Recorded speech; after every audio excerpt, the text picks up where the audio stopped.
Mars is closer to Earth than any other solid planet you could stand on. It has a day just a little longer than ours, about 24.5 hours. It has seasons. It has polar ice caps. It has canyons deeper than the Grand Canyon and a volcano taller than anything on Earth. If you listen to enough enthusiastic talk, you begin to feel that Mars is practically waiting for us. All that stands between humanity and a neat little colony under a glass dome is better rockets, smarter engineers, and a few $1 trillion. Build a habitat, ship the supplies, pressurize the air, and move in. It sounds reasonable. It sounds like Antarctica with worse weather. But that picture leaves out something essential. The problem with Mars is not that it is far away. The problem is not even that the trip takes months. The real problem is that Mars is trying to kill you in several different ways at the same time. And most of those ways are not engineering problems. They are physics problems. Physics does not negotiate. It does not care how optimistic you are. It simply gives you the consequences of pressure, radiation, temperature, and gravity, whether you like them or not. Let us begin with the most basic requirement for staying alive: air. On Earth, you walk around wrapped in a thick, invisible blanket of atmosphere pressing down on you at about 101 pascals, what we call one atmosphere. Your lungs evolved in it. Your blood chemistry depends on it. Every cell membrane, every fluid balance inside your body assumes that pressure as normal. You do not feel it because you are in equilibrium with it. The pressure outside your body is matched by the pressure inside. Now compare that to Mars. The average surface pressure on Mars is about 600 pascals. 600. That is less than 1% of what surrounds you right now. To experience a similar pressure on Earth, you would have to go roughly 45 kilometers above the surface, far higher than commercial aircraft fly, essentially at the edge of space. That alone should give you pause. But the real danger is not just that the air is thin. It is how thin. There is a critical threshold in aerospace medicine known as the Armstrong limit at around 3 kilopascals, about 13 pascals. Atmospheric pressure becomes so low that water boils at normal human body temperature, 37 degrees Celsius, above that altitude on Earth. If you were exposed without protection, the moisture in your saliva, your tears, and the thin liquid lining inside your lungs would begin to boil, not because you are hot, but because the surrounding pressure is too low to keep water in a liquid state. Mars sits at about 600 pascals. That is roughly 10 times lower than the Armstrong limit. In other words, Mars is not merely inhospitable. It is well below the threshold where your body fluids can remain stable. If you stepped outside on the Martian surface without a pressure suit, you would not simply suffocate in the familiar sense. The moisture on your tongue would begin to vaporize almost instantly. The fluid lining your lungs would start to boil away, impairing gas exchange within seconds. Gas dissolved in your bloodstream would come out of solution, forming bubbles in your tissues, a condition known as ebullism. Your body would swell grotesquely, not explode, but expand as internal gases pushed outward against tissues, no longer held in check by external pressure. You would lose consciousness in perhaps 10 to 15 seconds as oxygen delivery to your brain collapsed. Irreversible damage would follow within minutes. This is not dramatic exaggeration. It is basic thermodynamics applied to the human body. And even if, by some miracle, you could tolerate the pressure, the composition of the Martian atmosphere would finish the job. The air on Mars is about 95% carbon dioxide, roughly 3% nitrogen, a little argon, and only about 13% oxygen. On Earth, the air you breathe is about 21% oxygen. And your body depends not just on the fraction of oxygen, but on its partial pressure. To function normally, humans require an oxygen partial pressure of roughly 16 kilopascals or more. On Mars, the total atmospheric pressure is only 0, 6 kilopascals. Even if it were pure oxygen, which it is not, it would still be far below what your metabolism requires. Instead, you are surrounded by carbon dioxide at concentrations that are not just unhelpful but toxic. On Earth, carbon dioxide levels above about 5% cause headaches, confusion, and rapid breathing. Above 10%, unconsciousness and death follow quickly. 95% carbon dioxide would overwhelm you in moments. Then there is the ultraviolet radiation. Mars has no significant ozone layer because it has almost no free oxygen to generate ozone in the first place. On Earth, the ozone layer absorbs much of the sun's most harmful ultraviolet radiation before it reaches the ground. On Mars, that radiation strikes the surface largely unfiltered. Exposed organic material, including microbes, can be sterilized in minutes under direct sunlight. So even if you could somehow breathe and withstand the pressure, you would still be bathed in radiation far harsher than what you experience here. All of this leads to a simple, brutal conclusion. Mars does not merely lack breathable air. It lacks the physical conditions necessary for your body to remain intact. The pressure is too low to keep your internal fluids stable. The atmosphere contains almost no oxygen and overwhelming carbon dioxide. The ultraviolet radiation is unshielded. The planet is not just empty, it is actively hostile. The difference between standing alive on Earth and dying in seconds on Mars is not technology. It is the quiet, constant presence of a thick, oxygen-rich, properly pressurized atmosphere. And that is something Mars simply does not have. Now suppose you accept that you cannot walk outside on Mars and you retreat into what people casually call a habitat. The word sounds comforting. It suggests a house, a shelter, a place you build and then live in. But on Mars, the habitat is not a house. It is a spacecraft that never moves.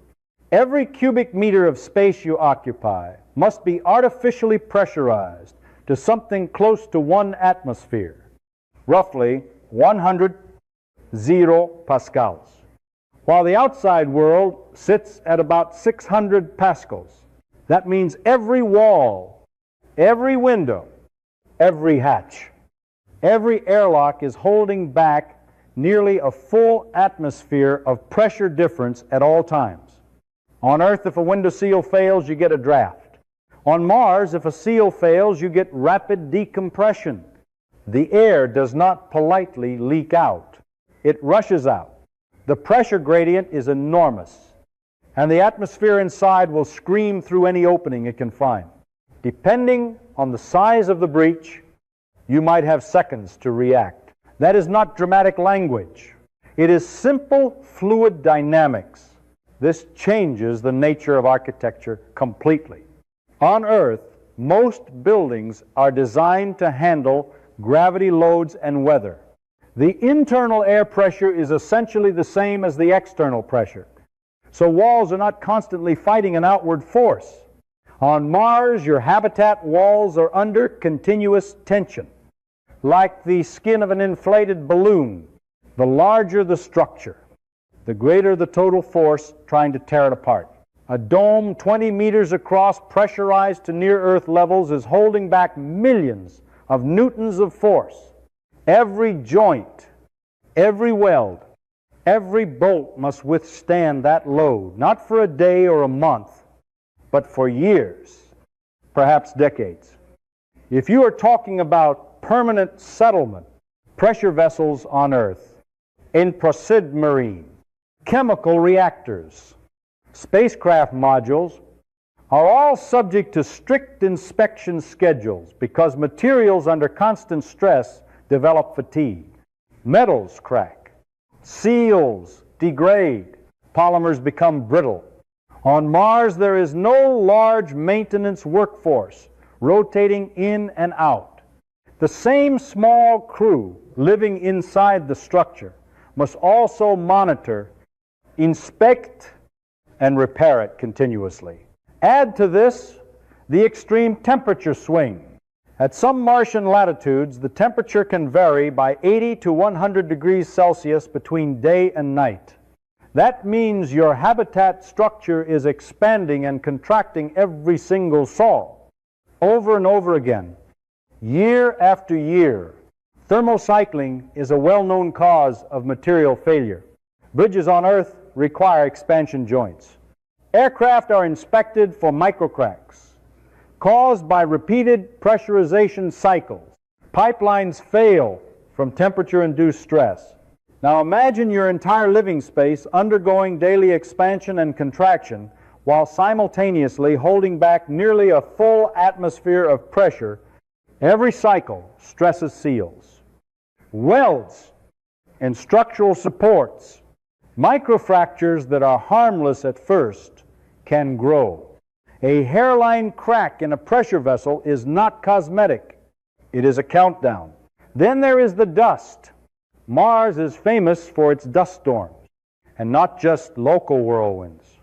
It experiences regional and sometimes global storms that can engulf the entire planet for weeks or months.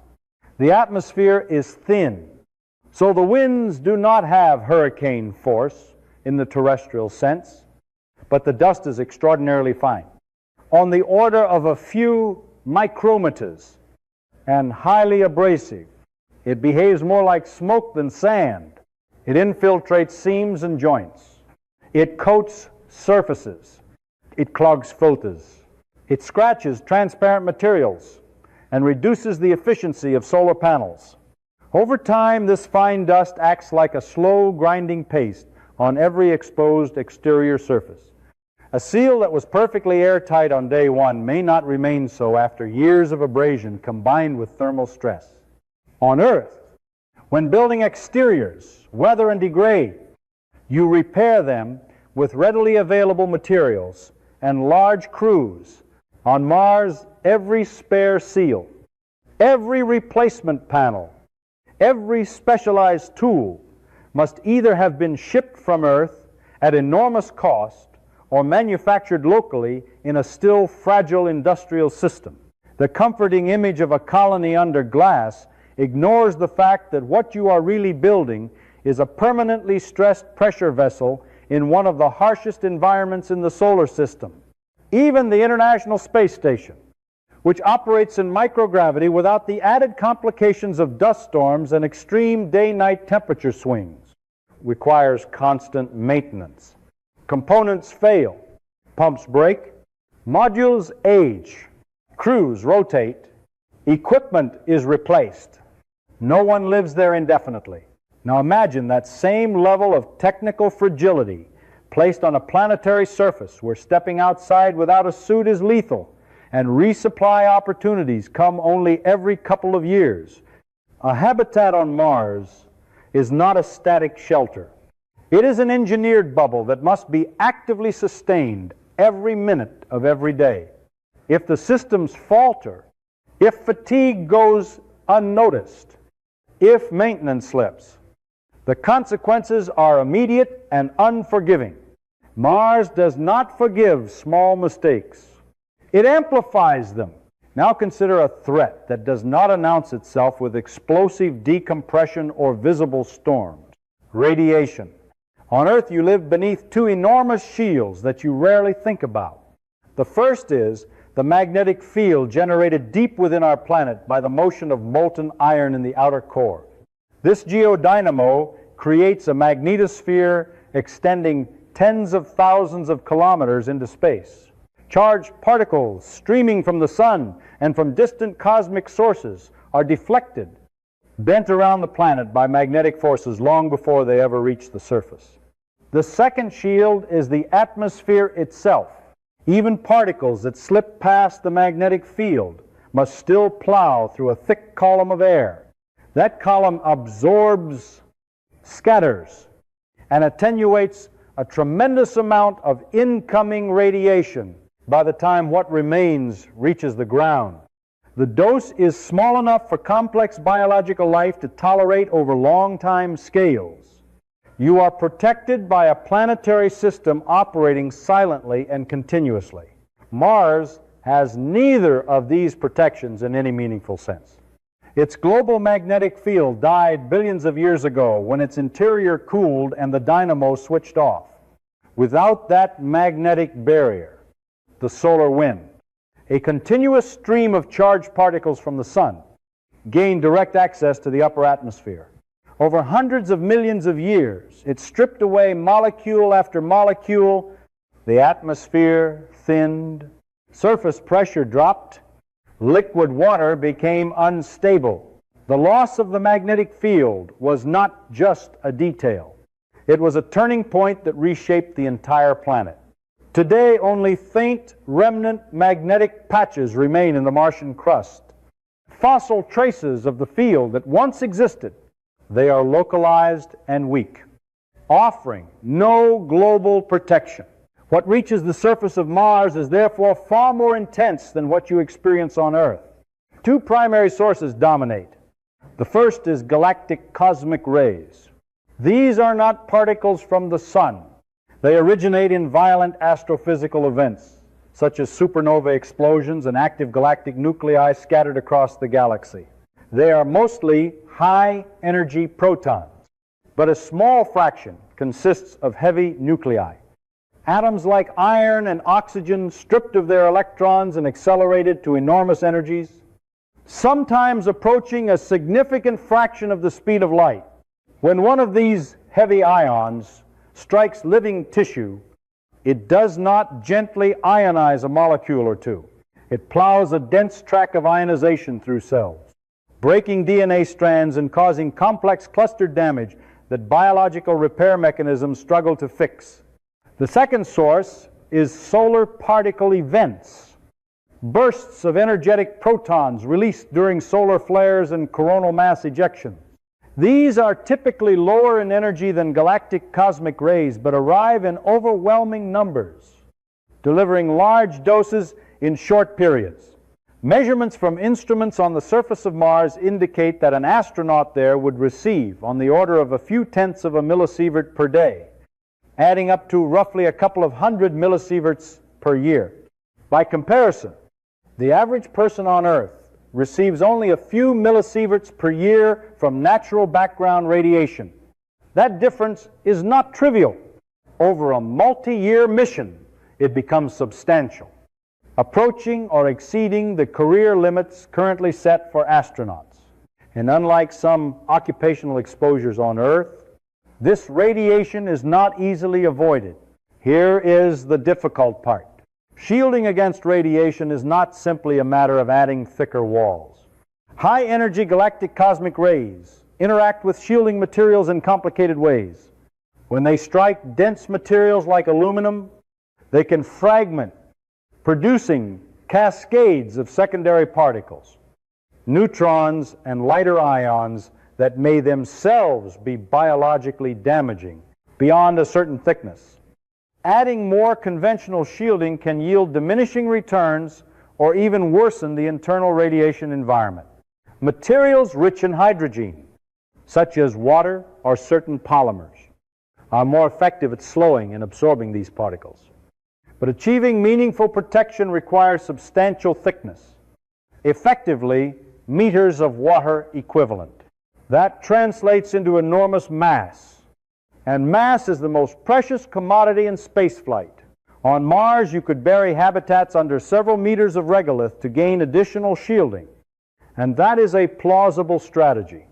But even then, the protection is partial. The radiation environment would remain significantly higher than on Earth.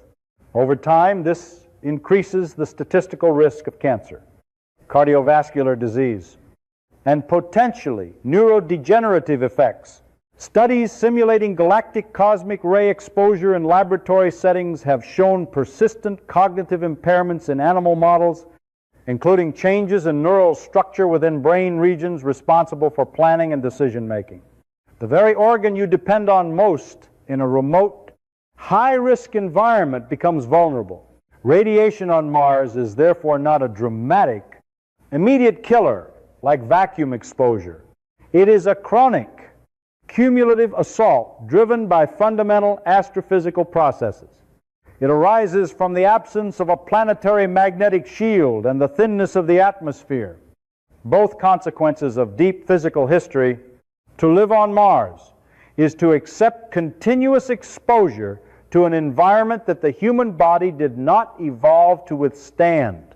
And unlike a mechanical failure that can be repaired with tools, radiation damage operates at the molecular and cellular level.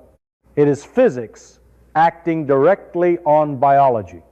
Relentlessly and without pause, radiation does not simply increase abstract cancer statistics. It reaches into the architecture of the brain itself. Experiments that simulate exposure to high-energy galactic cosmic rays, the same kind of particles that would bombard a crew en route to and living on Mars, have shown structural changes in neurons, particularly in regions associated with executive function. In laboratory animals exposed to doses comparable to those expected on a Mars mission, researchers observed reductions in the density and complexity of dendritic spines in the prefrontal cortex. Those tiny branching structures are where synaptic connections form. They are the physical substrate of memory, judgment, planning, and decision-making. When their structure is altered, cognitive performance changes. Subjects show impaired memory, increased anxiety, difficulty adapting to new situations, and trouble extinguishing fear responses. These are not minor inconveniences. They are degradations of the very capacities you rely on to manage risk, resolve conflict, and respond calmly in emergencies. Now imagine operating a fragile life support system millions of kilometers from Earth while the environment is subtly eroding your ability to think clearly. And radiation is only part of the biological unknown. Mars offers gravity, which at first sounds reassuring.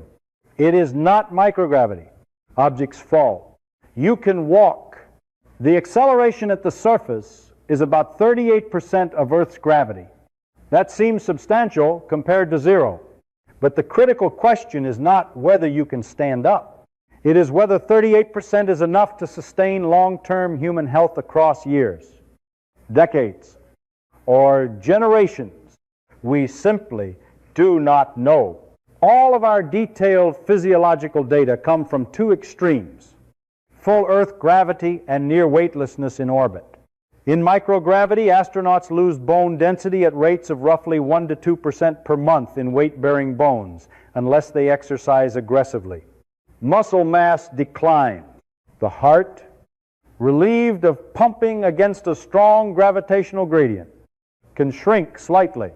Blood redistributes toward the head, contributing to vision problems linked to increased intracranial pressure.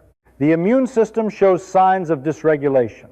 Even with rigorous exercise protocols, 2 hours per day of resistance and cardiovascular training.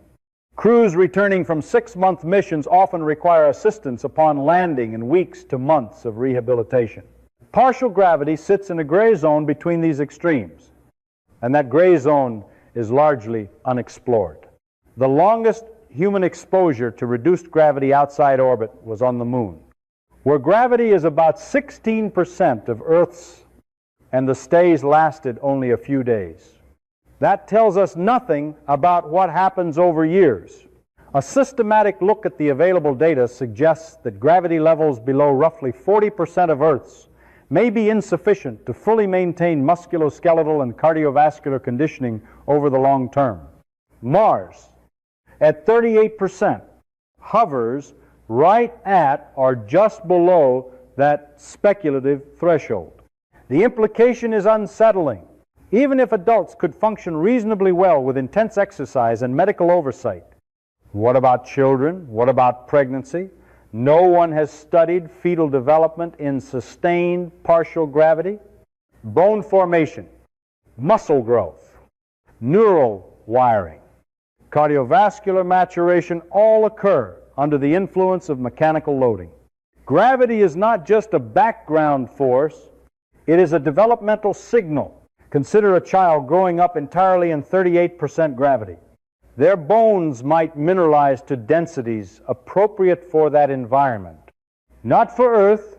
Their muscles would adapt to lower loading.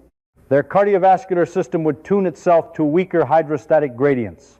If such an individual attempted to visit Earth later in life, they would suddenly face nearly 3 times the gravitational stress they had ever known. Standing might feel like carrying a permanent, heavy backpack. The heart would have to pump against a stronger column of blood. Joints would bear greater forces. There is a real possibility that a generation born and raised on Mars might not be physically capable of returning to Earth at all. This is not an argument against exploration. It is an acknowledgement of ignorance. We do not know how the human body, especially the developing human body, responds to decades in 38% gravity combined with elevated radiation and chronic confinement. Biology evolved under one specific gravitational constant and one specific radiation background. Change those parameters and you enter uncharted territory. The concern is not dramatic collapse on day one. It is gradual divergence from the physiological norms that define our species. Living on Mars would mean conducting a long-term experiment on human development under altered fundamental forces, with the participants unable to step outside the experiment. That is a profound biological gamble, layered on top of every other physical constraint the planet imposes. When people imagine living on Mars, they often picture planting crops in red soil under a transparent dome, as if the ground were simply waiting to be farmed. But Martian soil, more accurately called regolith, is not benign dirt. It is chemically reactive and laced with compounds that pose direct risks to human health.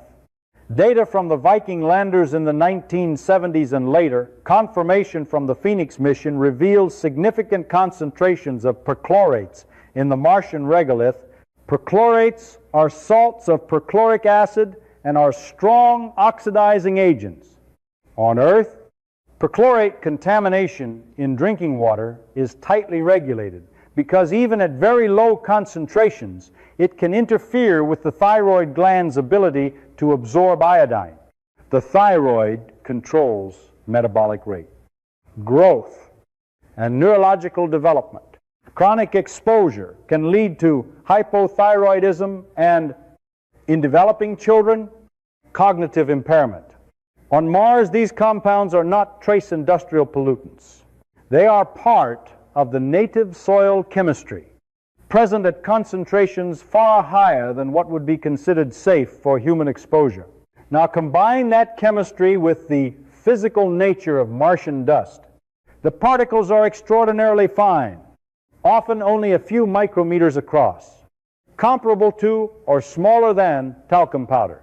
Because the atmosphere is thin and the planet experiences frequent dust storms, including planet-wide events that can last for weeks or months, this dust remains suspended and mobile. It infiltrates every crevice, it clings to suits, equipment, and surfaces through electrostatic effects each time an astronaut returns from outside activities.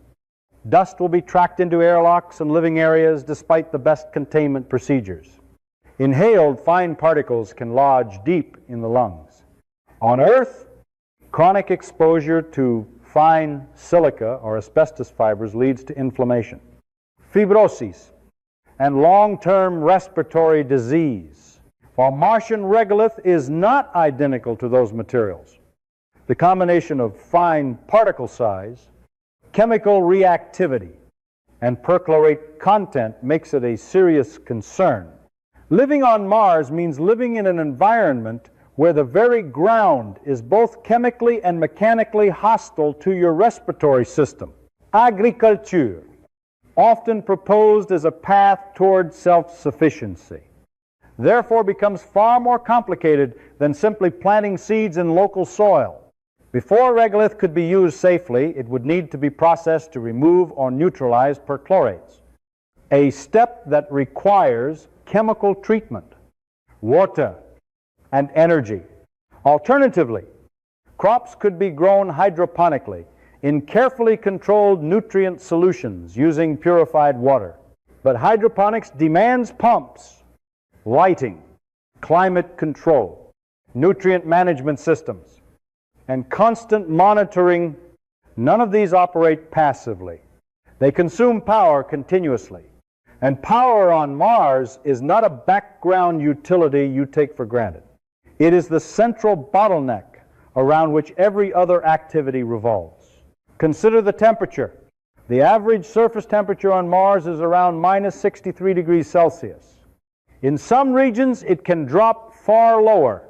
Without active heating, your habitat becomes lethally cold. Heating requires energy every hour of every day. Producing breathable oxygen requires energy. Whether you split carbon dioxide molecules, electrolyze water, or maintain plant-based life support systems.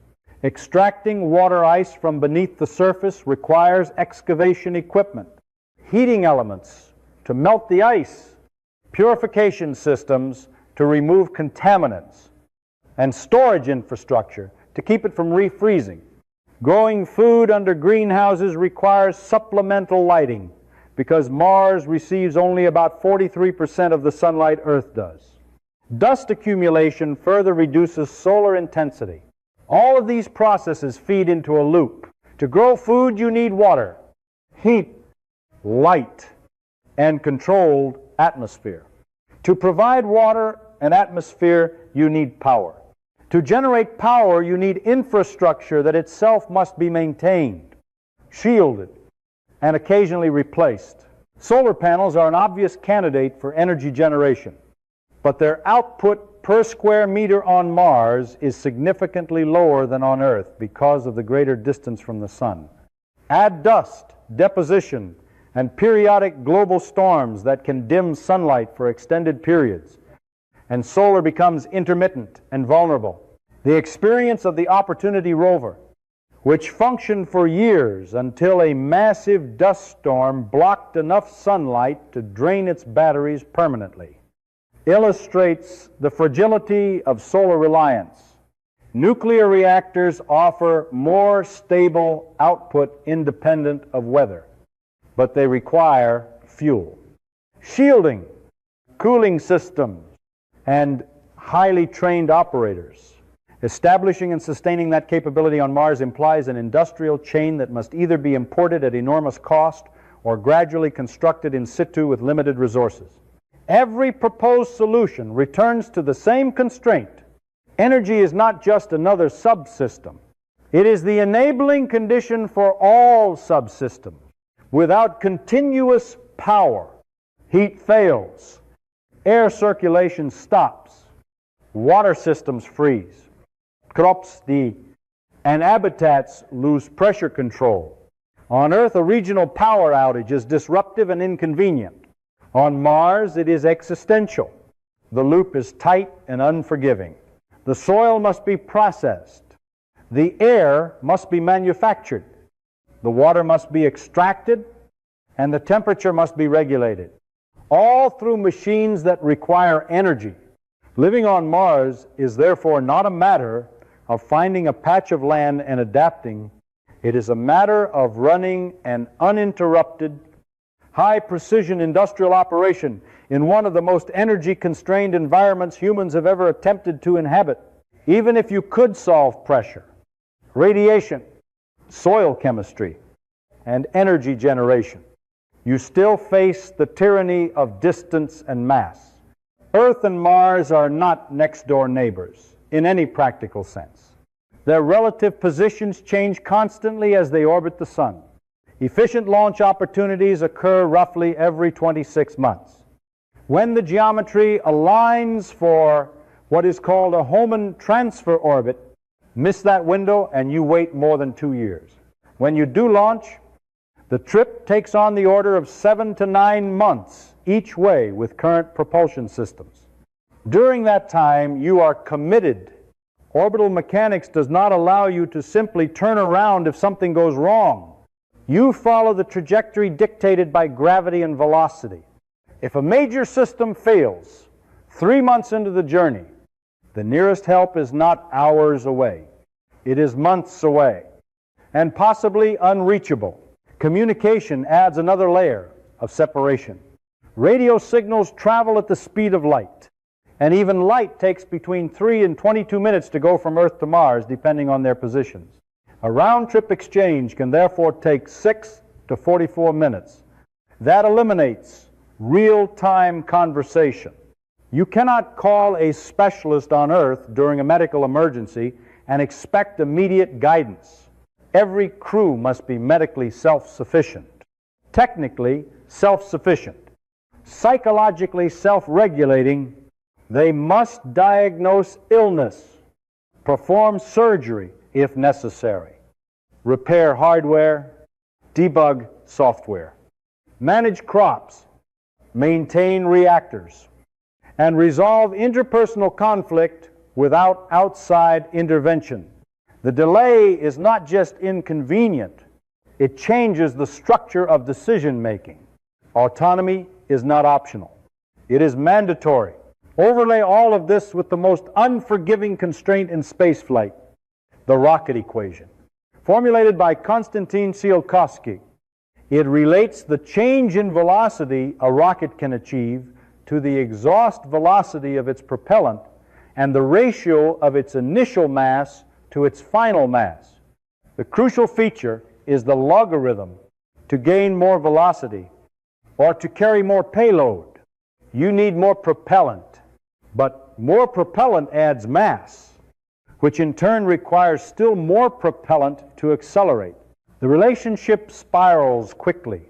With chemical rockets, delivering even a single kilogram to the Martian surface requires many kilograms of fuel at launch. Each kilogram of cargo represents a cascade of additional mass and cost. Now translate that into daily survival. A human being needs roughly 2,000 calories per day. Even assuming efficient dry rations, that is on the order of half a kilogram of food per day per person. Over a year, that approaches 200 kilograms. Multiply by 10 people, and you are at roughly 2 metric tons of food per year. Before accounting for packaging and waste, add water losses not recoverable by recycling, spare parts, medical supplies, clothing, tools, electronics, and consumables for life support systems. And conservative estimates suggest 1 to 2 metric tons of material per person per year, even with substantial recycling. For a small crew over 2 years between resupply windows, that can mean tens of thousands of kilograms. Every kilogram must be launched from Earth, accelerated out of its gravity well, sent across interplanetary space, and landed safely on Mars. At current launch economics, the cost is staggering. This leads to a stark conclusion.